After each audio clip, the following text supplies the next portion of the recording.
जो पंक्ति में हमारे कठिन शब्द आए हैं उनसे आपका परिचय कराते हैं। पहला शब्द है विलंब, देर, भ्रात, भाइयों, उठहु, उठो, शूल, दुख, पीड़ा, प्रथम, पहले, मूल, जड़। एक बार फिर से बता देती हूँ। विलंब, देर, भ्राता, भाइयों, उठहु, उठो, शूल, दुख, पीड़ा, प्रथम, पहले, मूल, जड़। अब आगे बढ़ते हैं। हमारी पंक्ति क्या है? पंक्ति ये है, करहु विलंब ना भ्रात अब, उठहु मिटावहु शूल, निज भाषा उन्नति करहु, प्रथम जो सबको मूल। एक बार फिर से, करहु विलंब ना भ्रात अब, उठो मिटाओ शूल,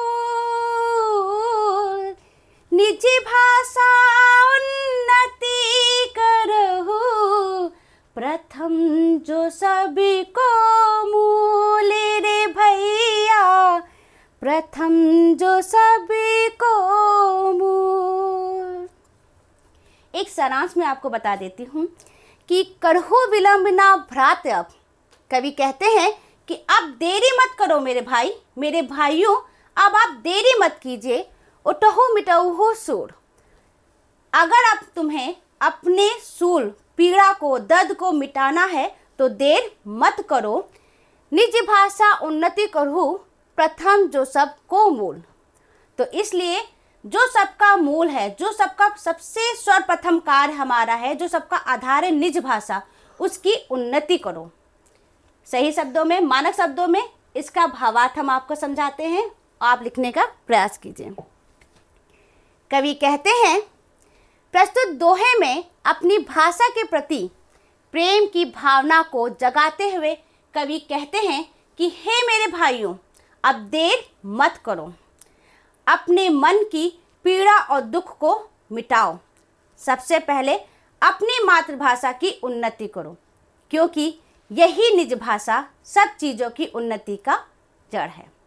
अर्थात सर्वप्रथम अपनी भाषा से प्रेम करना चाहिए, भाषा से ही जगत में हमारी पहचान है। ये हमारे दूसरी पंक्ति का अर्थ है। अगर आपको समझ में आ गया हो तो बच्चों लिख लीजिए, नहीं तो एक बार पुनः मैं आपको बता देती हूँ।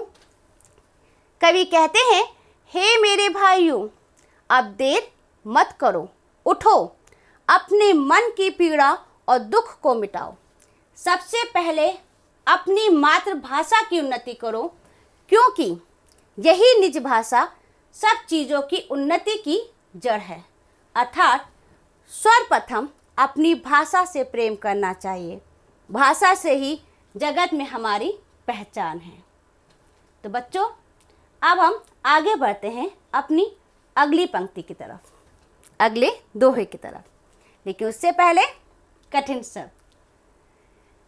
शब्द है हमारा जहान, संसार, दुनिया, जत्न, प्रयास, कोशिश, राज, सरकार, काज, कार्य, कार्यालय, दरबार, अदालत, फैलावहु, फैला दो। एक बार फिर से, जहान, संसार, दुनिया, जत्न, प्रयास, कोशिश, राज, सरकार, काज, कार्यालय, दरबार, अदालत, फैलाहु, फैला दो। अब आपके सामने दोहा उपस्थित है। प्रचलित करहु जहान में, प्रचलित करहु जहान में, निज भाषा करी जत्न, राज काज दरबार में, फैलावहु यह रत्न। कवि कहते हैं कि अगर अपनी भाषा को दुनिया में, आपको संसार में प्रचलित करना है तो पूरा जत्न कीजिए, प्रयास लगाइए।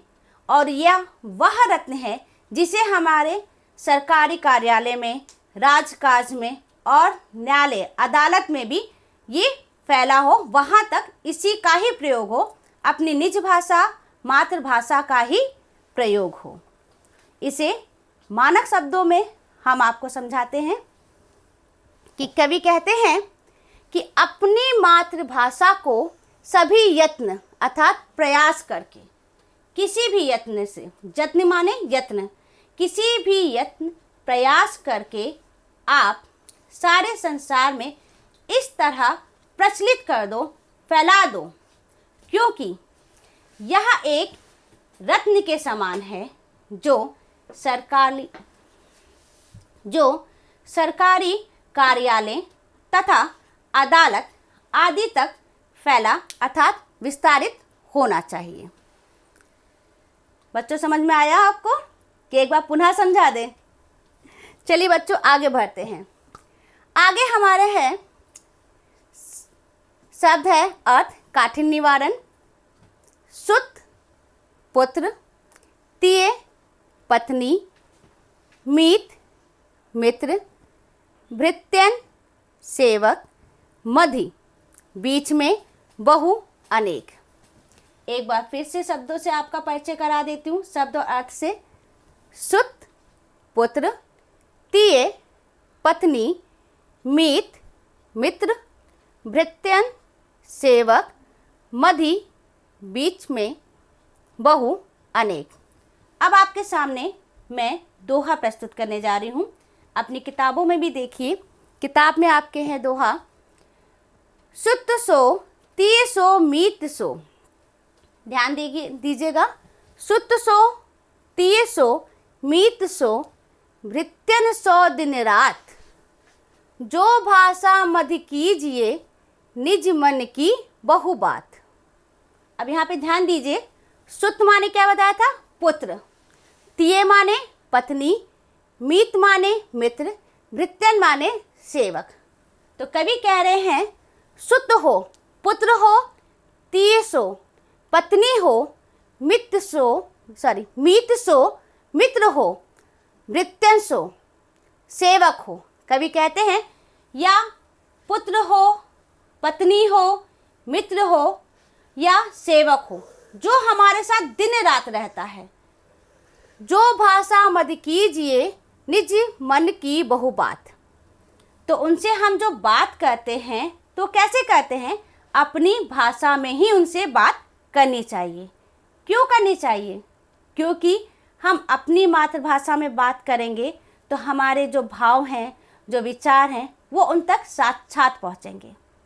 अगर हम किसी अन्य भाषा में आपसे बात करते हैं तो फिर वो हमारी भाषा में नहीं समझ पाएंगे और आधे अधूरा ही वो समझ पाएंगे। अब इसे हम आपको भावार्थ के रूप में बताते हैं। इसे अपनी कॉपी पे लिख लीजिएगा। कवि निज भाषा अर्थात अपनी मातृभाषा के महत्व को समझाते हुए कहते हैं कि चाहे पुत्र हो या पत्नी हो, मित्र हो या सेवक हो, जो हमारे साथ दिन रात रहते हैं, उन सभी के से हम अपनी मन की बातें किस भाषा में करेंगे? अपनी मातृभाषा में करनी चाहिए। देखिए कितना अच्छा संदेश दिया है कवि ने कि हमें अपनी मातृभाषा, हमारी मातृभाषा क्या है? हिंदी।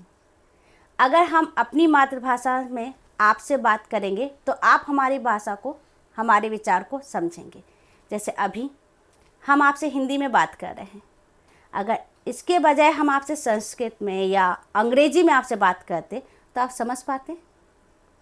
नहीं, आपको थोड़ा अटपटा लगता है, क्योंकि मातृभाषा का मतलब ये है हमारी अपनी भाषा, निज भाषा। तो कवि कहते हैं कि अपनी निज भाषा को महत्व देते हुए कवि कहते हैं कि चाहे हम पुत्र हो या पत्नी हो या मित्र हो या सेवक, जो हमारे साथ दिन रात रहते हैं, जो आपके साथ दिन रात रहते हैं, उनसे आप अपनी मन की अनेक बातें अपनी ही मातृभाषा में कीजिए, जिससे हमारी मातृभाषा जो हिंदी है उसका और विस्तार हो और प्रसार हो।